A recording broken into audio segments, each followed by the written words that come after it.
Assalamualaikum semua, semoga kesehatan dan rahmat Allah senantiasa menyertai kita.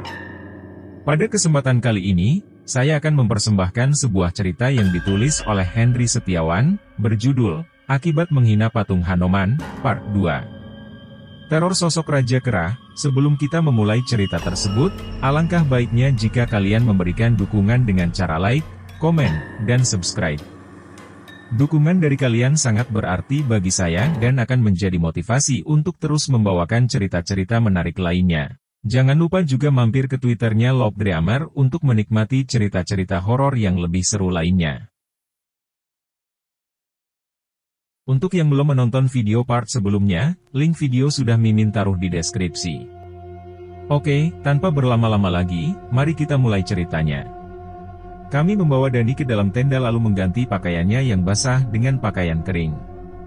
Tak lupa juga mengganti pakaian kami. Setelah memastikan situasi sudah aman, kami akan kembali beristirahat dengan dua orang berjaga bergantian. Tepat sebelum aku menutup resleting pintu tenda, aku melihat bayangan sosok tinggi besar di kedelapan. Sempat kuperhatikan sosok itu beberapa saat hingga memperlihatkan wajahnya. Wajah monyet berbulu abu-abu terang dengan raut penuh kemarahan. Tatapannya tajam mengintimidasi, auranya sangat kuat hingga membuatku bergidik. Segera kututup resleting pintu tenda ini dan berharap malam ini bisa kami lalui dengan selamat. Kenapa Harry? Kamu lihat sesuatu? Tanya Yusril yang menyadari raut ketakutan di wajahku. Gak Yus. Cuma emang di luar serem banget. Hujan masih deres jadi kelihatan serem. Tapi gak ada apa-apa kok, jawabku. Ya sudah siapa dulu yang mau jaga, tanya Yusril. Aku duluan gak apa-apa, sama siapa, ucapku. Sama aku juga boleh Harry. Dimas sama Hasan biar tidur duluan, ucap Yusril. Okelah. Kalau Dani sadar, tetap bangunkan kami, ucap Hasan. Sedangkan Dimas tetap diam seolah menahan diri untuk mengucapkan sesuatu. 1 jam berlalu usai Dimas dan Hasan tertidur, tidak ada hal aneh yang terjadi. Hingga tak lama berselang kulihat tubuh Dani bergerak. Dia menggeliat seolah berusaha melepaskan diri dari ikatan. Aku menghampiri lalu menepuk-nepuk pipinya untuk membangunkannya. Aku yakin dia sebentar lagi sadar. Hingga ditepukan yang kesekian kali tiba-tiba matanya membelalak lalu berusaha bangkit untuk keluar tenda. Yusril yang sedari tadi mengamati langsung sigap menangkap tubuhnya. Dani, tenang Dani, ucapku. Dani celingukan melihat sekitarnya. Hingga ketika tatapan kami beradu, tiba-tiba tubuhnya luruh jatuh terduduk. Napasnya memburu dan tubuhnya sedikit bergetar. Keributan kecil ini juga akhirnya membangunkan Dimas dan Hasan. Tenang dulu Dani. Nih minum air putih dulu, aku memberikan sebotol air mineral padanya. Tanpa menjawab, Dani menerima botol air itu lalu menenggak sebagian isinya. Besok kita harus turun. Tempat ini bahaya, ucap Dani tiba-tiba, sedangkan kami berempat hanya saling pandang. Memangnya ada apa Dan? Coba ceritakan pelan-pelan mulai dari waktu kamu keluar tenda, ucapku. Dani kembali celingukan seolah memastikan tidak ada makhluk lain di dalam tenda ini sebelum memulai ceritanya. Tadi aku kebelet, lagi nyari botol buat pipis tiba-tiba dengar suara orang manggil dari luar. Suara itu mirip kayak suaranya Yusril. Sebelum aku keluar, aku sempat melihat ke tempat Yusril tidur, dan aku tidak melihatnya ada di situ. Kupikir dia sedang berada di luar dan butuh bantuan, tapi aku tidak kemana-mana tadi, potong Yusril. Aku tahu, sepertinya ada yang sengaja mau mengerjai aku, ucap Dani. Setelah keluar, aku melihat sosok berdiri di depan tenda membelakangiku. Dari posturnya aku mengira itu Hasan. Aku jadi bingung dibuatnya. Lantas aku kembali melihat ke dalam tenda. Dan kalian tahu? Tiba-tiba Yusril sudah ada di tempatnya sedang tidur, sedangkan Hasan tidak ada. Aku pun lantas keluar untuk memastikan. Ketika aku sampai tepat di belakangnya, sosok itu tiba-tiba berbalik. Dan wajahnya bukan Hasan, bukan pula Yusril. Tapi wajah monyet berbulu abu-abu terang. Aku sangat terkejut, lalu tiba-tiba tidak sadar, pungkasnya. Kalian merasa ada yang janggal nggak sih di pendakian kita ini? Tanyaku usai hening beberapa saat. Tidak ada yang menjawab pertanyaanku, mereka hanya saling pandang seolah memastikan apa yang telah mereka lihat dan alami. Sebaiknya kita terbuka saja. Siapa tahu kita bisa mencari pemecahan masalah ini, sambungku. Sebelum aku sadar tadi aku sempat mimpi diikat di sebuah pohon. Di sekelilingku ada banyak sekali monyet. Dan di antara monyet-monyet itu ada salah satu yang bertubuh tinggi besar seukuran manusia. Posturnya pun mirip manusia, hanya saja seluruh tubuhnya dipenuhi bulu, mungkin dia pemimpinnya. Dan dia mengatakan akan mengambil sukmaku karena sudah melakukan kesalahan besar, ucap Dani. Kami kembali saling pandang. Aku berpikir, apakah ini akibat dari ulah kami yang menghina dan mengotori patung berbentuk kera kemarin? Tadi waktu nyari Dani, aku juga sekilas sempat melihat sosok itu, ucap Dimas. Sama aku juga lihat di dekat pohon, sahut Hasan. Aku lihat di dekat tenda, ucap Yusril. Besok kita turun. Jangan lanjutin pendakiannya, ucapku memberi pendapat. Aku setuju, memang rencanaku seperti itu. Sepertinya kita mengalami teror yang berbahaya, ucap Dani. Apa mungkin dari patung kera kemarin, tanya Yusril. Bisa jadi, makanya sebaiknya besok kita pulang saja, jawab Dani. Akhirnya kami memutuskan besok pagi langsung turun. Sedangkan malam ini kami akan tetap beristirahat di sini.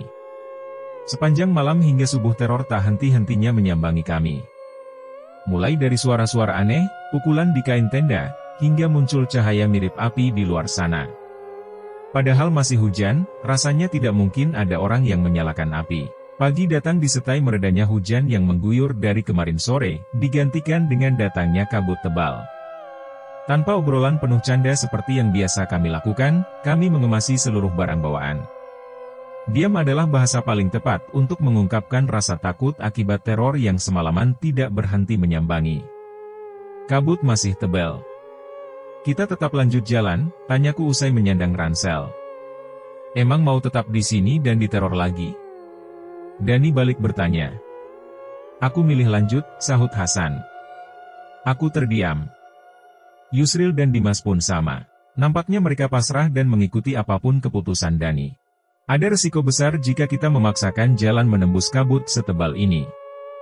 Jika kurang konsentrasi bisa saja terpeleset atau tersandung, sedangkan sisi jalur adalah jurang yang dalam. Atau jika kita kehilangan orientasi, bisa saja kita tersesat. Tapi apa yang diucapkan Dani juga ada benarnya. Teror semalam kami rasakan memang sangat mencekam. Maka turun dan pulang adalah keputusan terbaik. Kami melangkah mengikuti jalur yang kemarin kami lalui. Awal mula perjalanan kami rasa baik-baik saja, tidak ada halangan berarti. Hingga di pertengahan perjalanan monyet abu-abu yang kemarin kulihat kembali muncul.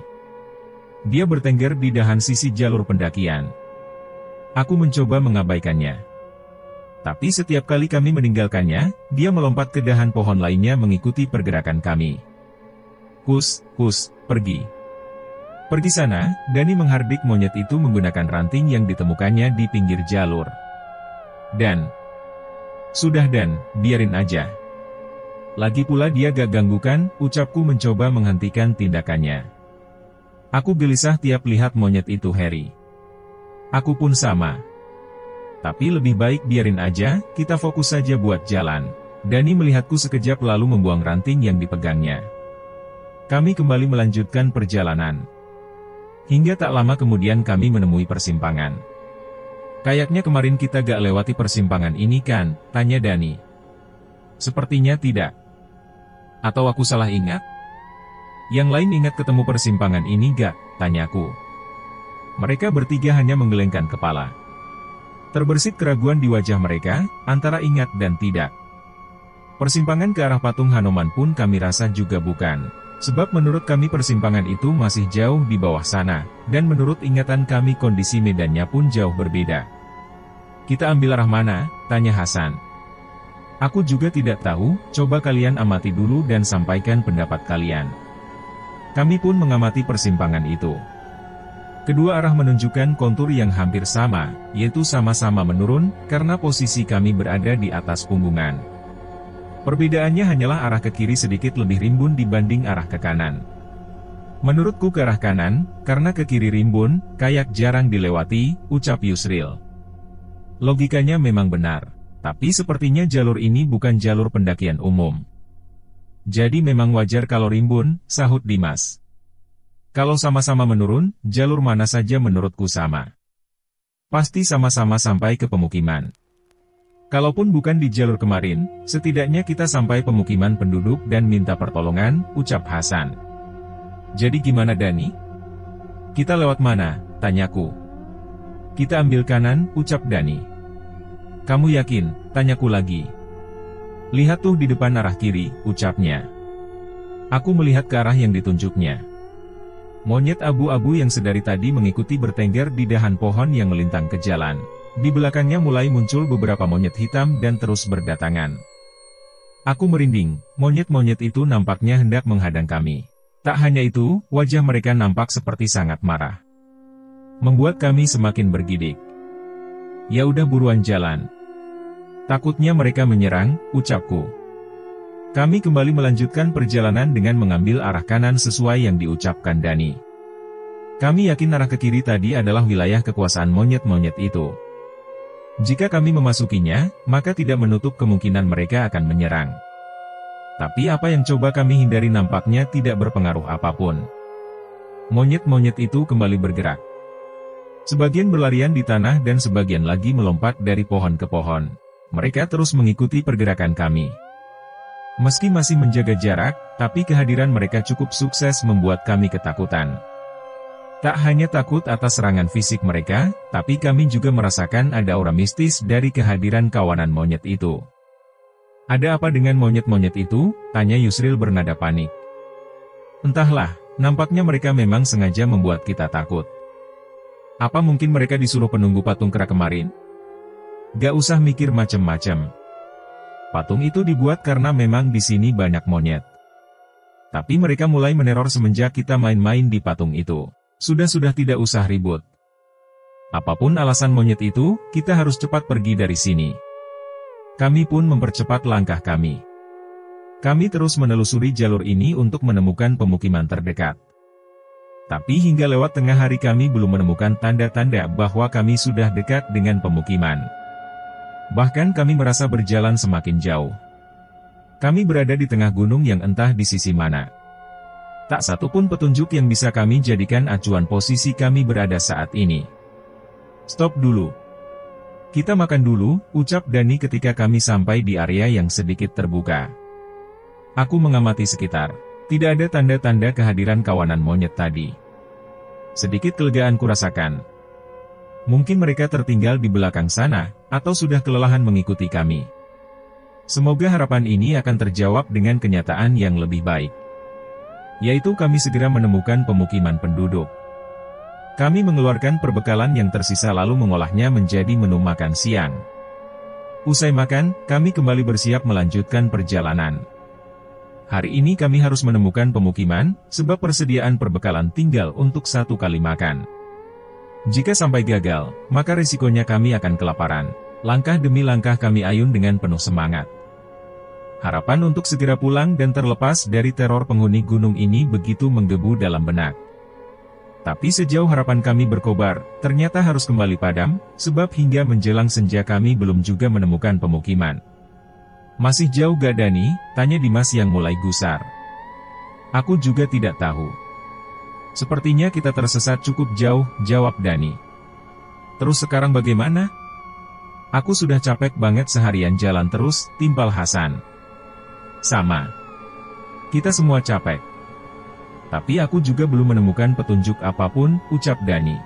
Kita nginep lagi, tanyaku. Mau tidak mau? Mau jalan malam sepertinya tidak mungkin. Kita gak tahu sekarang ada di mana, jadi malah lebih bahaya kalau kita jalan malam, ucap Dani. Persediaan logistik masih lumayan, bisa 2 kali makan bersama, ucap Yusril. Kita makan setengah jatah sekali makan buat bareng-bareng. Sisanya untuk cadangan, Dani mengatur rencana. Akhirnya kami sepakat untuk bermalam di tempat ini. Tenda kembali kami dirikan. Tepat usai tenda ini berdiri, dan kami hendak memasukinya, monyet abu-abu yang siang tadi mengikuti kini kembali terlihat. Dia bertengger di atas dahan pohon besar yang berada di belakang tenda, tapi kali ini tanpa kawanannya. Kami kaget, lalu segera masuk ke dalam tenda untuk berlindung. Bukan sekadar kehadiran monyet itu yang menakuti, tapi sosok bayangan tinggi besar di belakangnya lah yang meruntuhkan nyali kami. Kami meringkuk bersama di dalam tenda. Tak ada obrolan seperti biasanya. Hanya kesunyian dan himpitan takut yang mendera. Senja yang mulai luruh ini ternyata mengawali rangkaian teror yang akan menyambangi kami semalaman nanti. Suara-suara aneh mulai diperdengarkan, mulai dari langkah kaki, geraman serak, sampai teriakan monyet bersahutan di luar sana. Perlahan langit di luar melegam. Malam telah datang bersama misterinya. Berpadu dengan kabut yang masih tebal menyelimuti. Kami harus bersiap menghadapi apapun yang terjadi semalaman nanti. Semoga kami masih diberikan kesempatan lolos dari teror penghuni gunung ini. Suara berdebum seperti ada sebuah benda besar terjatuh membuat kami terperanjat. Seketika kami berpelukan karena rasa takut yang telah mencapai puncaknya. Bahkan Dani yang kami kenal paling berani pun mulai terisak. Kain tenda kami digesek-gesek seseorang dari luar, lalu dipukul dengan keras. Bahkan frame tenda sampai meliuk hampir patah. Tak lama berselang siluet wajah menempel di salah satu sisi dinding tenda. Raut wajahnya tidak terlihat, hanya membentuk siluet wajah mirip kera besar. Seketika kami menjerit. Segala doa kami coba panjatkan, meski dengan lafal yang tak beraturan. Kepanikan ini membuat kami tak bisa mengasai diri. Tangis pun pecah mengiringi runtuhnya pertahanan mental kami. Kita harus pergi dari sini, ucap Yusril. Tapi bagaimana caranya? Dimas menimpali. Gak tahu, pokoknya aku mau pergi. Aku gak mau mati di sini, ucap Yusril lagi disertai isak tangis. Kain tenda kami kembali dipukul membuat kami semua spontan berteriak. Pergi, pergi, kita harus. Pergi, Yusril kembali panik dan hendak keluar dari tenda. Dengan sigap aku meraih tubuhnya dan berusaha menenangkannya. Yus tenang, jangan gegabah. Di luar lebih berbahaya, ucapku. Yusril menangis histeris, sedangkan yang lainnya berusaha tetap tenang meski isak tangis tetap tak mampu kami tahan. Terdengar suara ranting pohon patah. Tenda kami dihantam benda yang cukup berat hingga membuat salah satu framenya patah. Ampun, ampun, ampuni kami. Tolong biarkan kami pulang, ucap Dani sambil bersujud. Hanya geraman berat yang menjawab ucapan Dani. Sebuah hantaman benda besar kembali menghajar tenda kami. Lagi-lagi membuat frame lainnya patah. Sepertinya kekuatan tenda ini sudah tidak lagi bisa diharapkan untuk melindungi kami. Jika hantaman itu kembali datang, bukan tidak mungkin akan meruntuhkan tenda ini dan membuat kami terluka. Kain tenda kami digesek oleh sesuatu hingga membuatnya sobek. Angin dingin langsung berhembus menerpa wajah kami yang telah pucat pasi. Tak hanya itu saja, dari kain yang sobek itu kami bisa melihat keluar dan mendapati wajah menakutkan sosok kera besar berbulu putih dengan mahkota di kepalanya. Pergi. Kita pergi dari sini, ucap Dani lalu meraih ranselnya. Kami pun mengikutinya. Dani berlari ke arah jalan setapak. Kami segera menyusulnya supaya tidak terpisah. Kami terus berlari menembus gulita, melupakan letih yang mendera demi mencari keselamatan diri dari teror sosok Raja Kera. Suara tawa menggema mengiringi langkah kami yang terseok. Tak sekali dua kali kami terhempas akibat tersandung akar maupun terpeleset. Luka lecet dan sobek menganga yang membuat darah mengalir tak juga kami peduli. Yang terpenting kami harus pergi sejauh mungkin. Kalian bisa pergi, tapi sukma kalian akan tetap tinggal di sini. Gema suara berat itu kembali terdengar. Kata-kata yang terucap sungguh membuat mental kami runtuh. Tapi kami tidak menghentikan langkah kami. Meski seluruh badan terasa perih, tapi kami masih berusaha untuk bisa selamat. Hingga pada akhirnya Dani berhenti di depan mulut goa. Kita berhenti dulu di sini. Aku merasa makhluk itu tidak mengikuti, ucapnya terbatas sembari mengatur nafas. Kami memasuki goa itu lalu duduk meringkuk di salah satu sudutnya. Hawa dingin menusuk kulit kami. Rasa perih mendera akibat beberapa luka yang tertoreh selama pelarian tadi. Hawa mencekam tak juga kunjung sirna meski sosok Raja Kera tadi tak lagi muncul di sekitar kami. Berapa ransel yang sempat terbawa? Tanya Dani. Hanya 2, jawabku. Kita cek isinya. Kami pun membongkar isi ransel yang sempat kami bawa. Beberapa bahan makanan kami kumpulkan untuk kami atur penggunaannya. Sementara barang lainnya hanyalah beberapa helai pakaian dan barang lain yang tidak terlalu berguna. Beruntung kami menemukan sekotak korek api yang masih utuh dan kering, sehingga bisa kami gunakan untuk membuat api unggun. Kami mengumpulkan beberapa ranting kering yang terserak di mulut gua, lalu menyalakannya. Hawa hangat perlahan merambati tubuh kami, membuat kami sedikit merasa tenang dan nyaman. Meski tak sedikit pun rasa takut ini luruh. Sisa malam yang tinggal beberapa jam kami lalui dengan penuh rasa was-was akan teror dari sosok menakutkan Raja Kera tadi. Meski tak kembali datang, tapi kami tetap tak bisa terlelap untuk mengistirahatkan tubuh yang telah lelah. Sisa logistik tinggal 3 bungkus mie instan. Tapi kita tidak ada kompor buat masak. Semuanya ketinggalan di tenda, ucapku ketika pagi sudah mulai menjelang. Buka satu aja dulu Harry. Makan mentah gantian dikit-dikit, ucap Dani. Aku pun membuka bungkus salah satu mie instan itu, meremasnya lalu mencampurkan bumbunya. Setidaknya sedikit asupan kalori ini bisa membantu menambah tenaga kami yang telah terkuras akibat menghadapi teror semalam.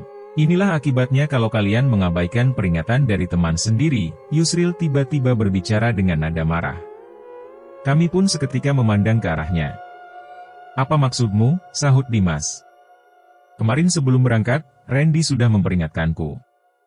Aku juga sudah menyampaikan kepada kalian, tapi kalian tidak mempercayainya, jawab Yusril. Dan kamu Dani. Kamu yang seharusnya bisa jadi pemimpin kita, jadi panutan, tapi malah ngajak yang gak benar.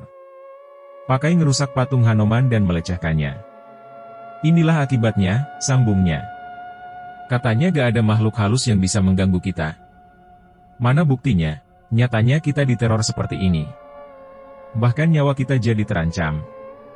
Yusril masih terus bicara untuk meluapkan emosinya, sedangkan kami hanya diam, tidak memberikan jawaban apapun. Selain untuk mendengar keluhannya, kami juga tidak ingin semakin memancing amarahnya jika memberikan tanggapan. Udah ngomongnya? Dani mulai menanggapi. Iya aku akui kalau aku salah. Tapi kalian sadar gak? Kalau kalian juga ikut melecehkan patung itu? Daripada kamu marah-marah gak jelas seperti itu, lebih baik ikut mikir cari jalan keluar dari masalah ini. Setidaknya kalau kita bisa sampai di pemukiman dan bisa pulang, kita pasti bisa selamat dari teror makhluk itu. Kau pikir aja sendiri. Aku sudah capek dari kemarin jalan gak jelas akhirnya jadi tersesat makin jauh. Dan kamu sadar gak? Kamulah penyebab semua ini. Kamu yang bikin kita tersesat sampai di sini. Semuanya akibat dari sikapmu yang sok tahu dan sombong, Yusril semakin terlihat marah. Bangsat. Dani akhirnya terpancing emosi dan hendak menerjang Yusril. Beruntung aku dan Dimas cukup sigap menahannya, sedangkan Yusril ditahan oleh Hasan. Cukup. Kita berada di situasi yang sama. Jangan sampai terpisah hanya karena keegoisan, ucapku. Apa yang sudah terjadi, biarlah terjadi. Kita tinggalkan hal buruk itu di sini. Lebih baik kita kerjasama dan saling bantu supaya bisa selamat dan kembali pulang, Hasan menimpali. Oke, lepasin aku Harry, ucap Dani. Janji tidak akan pakai kekerasan? Kalau sampai itu terjadi, aku sendiri yang akan menghajarmu, ucapku, dan Dani pun mengangguk. Meski aku bukan sosok yang dominan di kelompokku, tapi mereka cukup segan ketika aku marah. Hal itu disebabkan karena aku satu-satunya yang mengikuti perguruan bela diri, dan mereka semua mengetahui bagaimana kemampuanku bertarung. Aku melepaskan Dani. Dia lantas berjalan pelan ke arah Yusril lalu menyodorkan tangan untuk meminta maaf. Maaf Yus. Aku minta tolong kendalikan emosimu. Kita cari bareng-bareng jalan keluar dari sini, ucapnya. Yusril pun mulai mengendurkan syarafnya lalu menerima uluran tangan Dani. Semoga kejadian ini bisa menjadi pelajaran buat kamu dan kita semua supaya bisa saling menghargai. Baik kepada orang lain maupun kepada makhluk lain, ucapnya. Sekarang gimana? Kita mau lanjut jalan apa gimana? Tanya Dimas. Menurutku kita harus tetap jalan. Persediaan logistik kita tidak akan mencukupi kalau tetap bertahan di sini. Lebih baik kita jalan cari perkampungan sambil cari bahan makanan dari hutan, jawabnya. Ke arah mana? Aku juga tidak tahu. Apalagi kabut masih tebal seperti ini. Aku minta bantuan kalian untuk melihat sekitar lalu kita diskusi mau jalan ke arah mana. Kami pun keluar dari gua dan mengamati area sekitar. Tidak banyak informasi yang bisa kami dapatkan. Tebalnya kabut menghalangi jarak pandang kami, sehingga kami tidak bisa melihat tanda-tanda yang mungkin saja dekat dengan pemukiman penduduk. Setelah beberapa menit, akhirnya kami kembali ke dalam gua. Gak kelihatan apa-apa, kabutnya tebal, ucapku. Sama, ucap mereka semua bergantian. Ya sudah gini aja, aku kasih usul buat tetap ngikuti jalur setapak di depan gua ini. Tapi aku minta pendapat kalian arah mana yang harus kita ambil. Kembali ke arah tenda kita semalam atau ambil arah berlawanan? Dani memberi pilihan. Kalau kita ambil arah ke tenda, ada kemungkinan kita bisa mengambil barang-barang kita, terutama logistik. Tapi yang ditakutkan adalah kalau makhluk semalam datang lagi. Tapi kalau kita ke arah sebaliknya, kita harus siap-siap survival, ucap Hasan. Arah berlawanan pun tidak menjamin dekat dengan pemukiman. Sebetulnya kedua arah itu sama-sama tidak memberikan jaminan kita bisa selamat, ucap Dimas. Kita ambil arah ke tenda aja gimana? Setidaknya kita bisa mengambil barang kita yang bisa kita manfaatkan, ucap Dani. Aku setuju aja, gimana yang lain, tanyaku. Mereka semua akhirnya setuju dengan usulan Dani untuk kembali ke tenda yang semalam kami tinggalkan. Setidaknya masih ada sisa logistik lumayan banyak yang kami tinggalkan di sana. Kami berjalan beriringan menyusuri jalan setapak yang semalam kami lalui ketika lari dari teror makhluk gaib menyerupai kera besar. Rasa was-was terus mendera batin kami, khawatir makhluk itu muncul lagi. Meski saat ini masih pagi, tidak menutup kemungkinan makhluk itu akan tetap muncul. Sebab hutan ini merupakan wilayah kekuasaannya. Sudah beberapa jam kami berjalan, kami belum juga menemukan tenda yang semalam kami tinggalkan. Padahal kami yakin melalui jalur yang benar. Tidak ada persimpangan yang kami temui. Seingat kami, semalam pun kami tidak menemui persimpangan. Kami tidak dapat memastikan saat ini sudah jam berapa. Tak satu pun di antara kami yang membawa jam. Menggunakan matahari untuk menandai waktu pun sulit kami lakukan akibat tebalnya kabut yang menghalangi. Tapi rasa perih di perut rasanya bisa menjadi sinyal bahwa saat ini sudah lewat tengah hari. Kami berhenti di bawah sebuah pohon besar untuk beristirahat. Aku mengeluarkan sebungkus mie instan untuk makan siang. Sebungkus terpaksa harus kembali kami bagi berlima dan dimakan tanpa dimasak. Setidaknya bisa menunda rasa lapar dan sedikit menjaga stamina kami. Usai menikmati makan siang, kami bersiap untuk melanjutkan perjalanan. Kami masih yakin akan menemukan tenda yang kami tinggalkan semalam. Tapi baru beberapa meter kami berjalan, sudut mataku menangkap pergerakan di atas pohon di samping jalur. Ketika ku coba melihat lebih jelas, ternyata monyet abu-abu yang kemarin mengikuti muncul lagi. Seketika aku pun panik. Rasa takut kembali merayapi diri. Kulihat teman-temanku, nampaknya mereka juga melihat hal yang sama. Raut ketakutan terlihat jelas di wajah mereka. Gimana ini Dani? Tanyaku berbisik. Entah, lihat, monyet itu sekarang duduk di tengah jalur menghalangi arah kita, ucapnya sambil menunjuk ke depan. Benar saja, monyet abu-abu yang tadi berlompatan di pohon kini duduk di tengah-tengah jalur. Aku sempat berpikir untuk mendekatinya dan mencoba berinteraksi. Aku yakin dia bukan monyet biasa dan pasti bisa memahami ucapanku. Tapi ketika baru selangkah aku maju, tiba-tiba muncul siluet sosok besar di belakang monyet itu. Sosok itu tidak terlalu jelas karena terbias kabut. Tapi dari posturnya aku sangat yakin bahwa itu adalah sosok kera. Tapi berukuran sangat besar, bahkan jauh lebih besar dari sosok manusia normal. Aku tersentak, seketika aku mundur. Teman-temanku yang menyadari gelagatku ikut melihat ke arah monyet itu. Mereka juga ikut kaget. Tanpa aba-aba kami pun lari tunggang langgang ke arah berlawanan. Bersambung. Tunggu kelanjutan cerita di bagian berikutnya, yang akan segera Mimin unggah dalam waktu dekat. Untuk video part sebelumnya, sudah Mimin taruh di dalam deskripsi. Serta ada juga cerita lainnya, yang tidak kalah bagusnya. Jangan lupa untuk like dan bagikan cerita ini kepada teman-teman dan saudara kalian, supaya channel ini terus berkembang.